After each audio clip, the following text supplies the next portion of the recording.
ବାଲେଶ୍ୱର ସାଂସଦ ଭିତରେ ଭାରତର ସର୍ବମାନ୍ୟ ନେତା ଲୋକସଭାର ବିରୋଧୀ ଦଳ ନେତା ଶ୍ରୀ ରାହୁଲ ଗାନ୍ଧୀଙ୍କୁ ଅପଶବ୍ଦ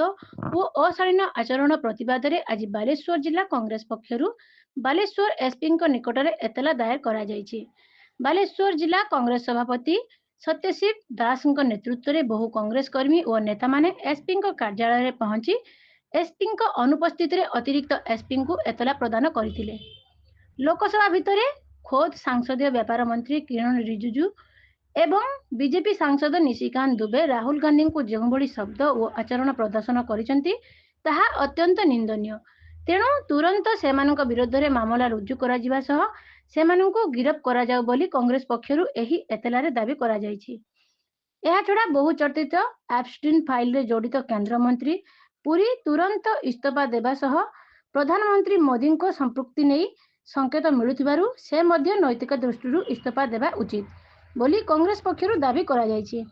ଆଜିର ଏହି କାର୍ଯ୍ୟକ୍ରମରେ ପୂର୍ବତନ ବିଧାୟକ ସୁଦର୍ଶନ ଜେନା, ଜିଲ୍ଲା କଂଗ୍ରେସ ଉପସଭାପତି ସରୋଜ ଲେଙ୍କା, ଉର୍ମିଳା ମାଝୀ, ସାଧାରଣ ସମ୍ପାଦକ ଆଶିଷ ପଟ୍ଟନାୟକ, ଦେବଦତ୍ତ ଦାସ, ତୁଷାରକାନ୍ତି ତୋପସୀ, ନିଶିତ ବାରିକ, ବିଜୟ ମହାନ୍ତି, ଟାଉନ ସଭାପତି ଅନୁପ ସ୍ୱାଇଁ, ସମ୍ପାଦକ ଶ୍ରୀକାନ୍ତ ବୁଗୁଡେଇ, ପଶୁପତି ଉପାଧ୍ୟାୟ, ରେମୁଣା ବ୍ଲକ କଂଗ୍ରେସ ସଭାପତି କହ୍ନେଇ ବେହେରା, ତରୁଣ ଦାସ, ଯୋଗେଶ୍ୱର ବେହେରା, ରାମକୃଷ୍ଣ ଜେନାଙ୍କ ସମେତ ବହୁ ନେତା ସାମିଲ ହୋଇଥିଲେ। ଆମ ସର୍ବଭାରତୀୟ ସ୍ତରର ମହାମାନ୍ୟ ନେତା ଲୋକସଭାର ବିରୋଧୀ ଦଳ ନେତା ଆମର ଜନନାୟକ ରାହୁଲ ଗାନ୍ଧୀଙ୍କ ପ୍ରତି ବିଜେପି ସରକାର ଅଶାଳୀନ ମନ୍ତବ୍ୟ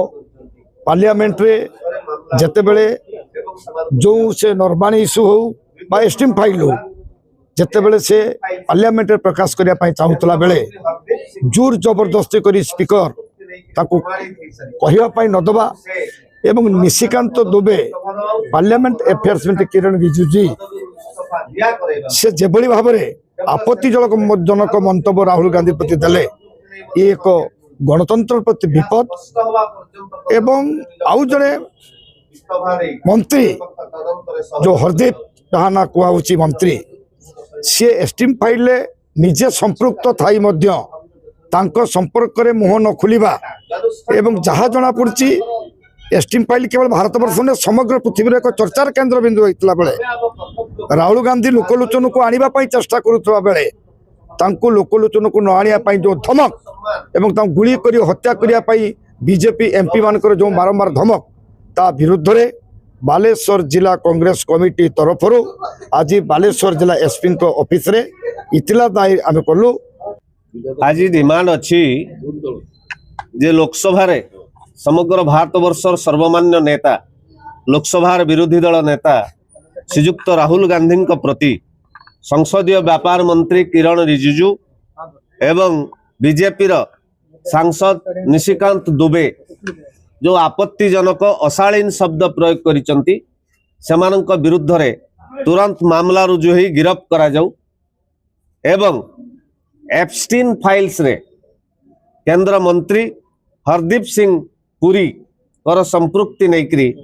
सर्वसमक्षरे जना पड़ा परे